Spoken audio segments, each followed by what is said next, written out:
Welcome back to Keerthi Soumi's kitchen. இன்றைக்கி வீடியோவில் ஒரு ஹெல்தியான பிரேக்ஃபாஸ்ட் ரெசிபி ராகி புட்டு தான் செய்ய போகிறோம். ரொம்ப ஈஸியாக ஒரு 15 மினிட்ஸில் செஞ்சிடலாம். டேஸ்ட் ரொம்ப நல்லாயிருக்கும். இப்போ வாங்க இந்த ஹெல்தியான ராகி புட்டு எப்படி செய்கிறதுன்னு பார்க்கலாம்.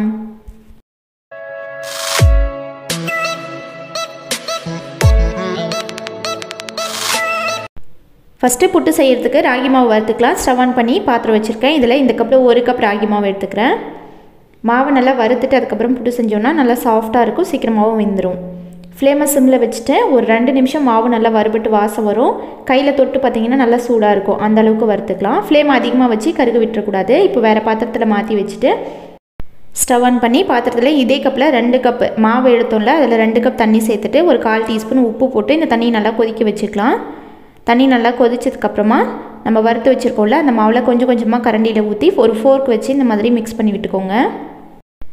புட்டு மாவு மிக்ஸ் பண்ணும்போது ஒரே டைமில் நிறைய தண்ணி ஊற்றிடக்கூடாது. கொஞ்சம் கொஞ்சமாக சேர்த்து ஃபோர்க்கில் இந்த கட்டிலாம் உடச்சி விட்டு நல்லா மிக்ஸ் பண்ணிக்கலாம். இப்போ பாருங்கள், நான் 1 கப் தண்ணி ஊற்றி இந்தளவுக்கு பிசைஞ்சு வச்சுருக்கேன். இப்போ மறுபடியும் கொஞ்சம் கொஞ்சமாக தண்ணி ஊற்றிக்கலாம். ஒரு 1/2 கப் தண்ணி சேர்த்தோன்னா கரெக்டாக இருக்கும். 1/2 கப் தண்ணி சேர்த்துருக்கேன். இப்போ ஃபோர்க்கில் இந்த மாதிரி கொஞ்சம் பெரிய கட்டிலாம் இருக்குல்ல, அந்த மாவை கூட சேர்த்து இந்த மாதிரி மிக்ஸ் பண்ணி விட்டுக்கிட்டே இருக்கணும்.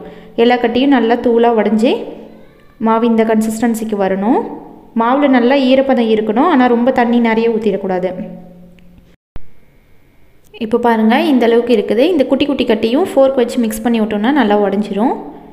அவ்வளோதான், ரெடி பண்ணியாச்சு.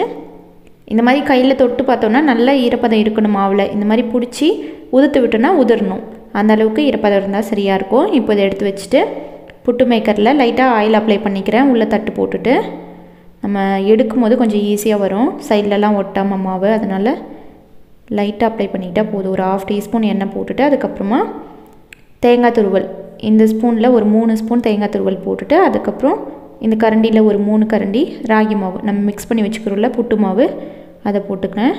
அதே மாதிரி இன்னொரு டைம் தேங்காய் போட்டுட்டு இன்னொரு டைம் புட்டு மாவு போட்டுக்கலாம். இதே மாதிரி ஒரு 2 டைம் பண்ணிக்கோங்க, புட்டு மேக்கர் ஃபில் ஆகிற வரைக்கும். அவ்வளோதான். இப்போ லாஸ்ட்டாக இது மேலே தேங்காய் துருவல் 2 டேபிள் ஸ்பூன் போட்டுட்டு க்ளோஸ் பண்ணி வேக வச்சுக்கலாம். நான் புட்டு மேக்கரில் ஃபில் பண்ணும் போதே தண்ணி வச்சுட்டேன் குக்கரில். நல்லா தண்ணி கொதித்து இந்த மாதிரி விசில் போகிற இடத்துல ஆவி வரும். அதுக்கப்புறமா புட்டு மேக்கரை மேலே வச்சுட்டு வேக வச்சுக்கலாம். மீடியம் ஃப்ளேமில் ஒரு 15 நிமிஷம் வேகணும். ராகி மாவு வேகிறதுக்கு கொஞ்சம் டைம் ஆகும், அதனால் பொறுமையாக வேக வச்சுக்கோங்க. சரியாக வேகாமல் சாப்பிட்டோன்னா வயிறு வலி வந்துடும். அவ்வளோதான், 15 மினிட்ஸ் ஆயிடுச்சு. இந்த சின்ன ஹோல் இருக்குல்ல, அது வழியாக நல்லா ஆவி வரும். அப்படி வந்துச்சுன்னா புட்டு நல்லா வெந்துருச்சுன்னு அர்த்தம். இப்போ எடுத்துகிட்டு ஒரு 5 மினிட்ஸ் அது நல்லா ஆறுனதுக்கு அப்புறமா தட்டில் வச்சுக்கலாம்.